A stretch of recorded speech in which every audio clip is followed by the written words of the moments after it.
The Lion Lord. In the heart of the savannah, among tall grasses and giant trees, lived the Lion Lord. Once a fearless king, he now spent his days in the shade of an old baobab, enjoying the peace.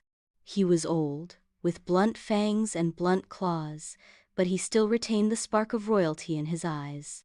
But his peace was disturbed one day, when a bold hunter stepped into his territory. He drew his bow and began to pursue the lion, believing that old age had made him helpless. "What am I to do with you?" whispered the lion sadly. "I can no longer run, nor fight." "Your Majesty, leave everything to me," squeaked the mouse, his faithful adviser who lived in a crack in the trunk of the baobab.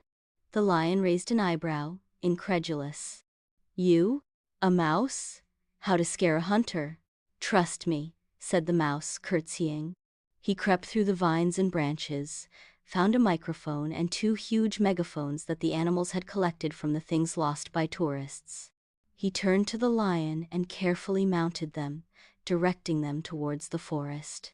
"Your Majesty, roar as loud as you can," said the mouse, smiling slyly. The lion took a deep breath and let out a weak roar, almost a grunt. But through the megaphone, the sound became earth-shattering, echoing throughout the savannah like wild thunder. The echoes rolled, making the leaves tremble and the birds fly in fright. The hunter, thinking that he was facing a gigantic beast, threw down his rifle and ran as fast as his legs would carry him, swearing never to set foot in those places again. From then on, no other hunter tried to disturb the Lion Lord. And the old king learns that sometimes even a weak voice can become terrifying if you have smart and devoted friends by your side. Because, if you think carefully, you can change any situation, even with a barely audible roar. The end.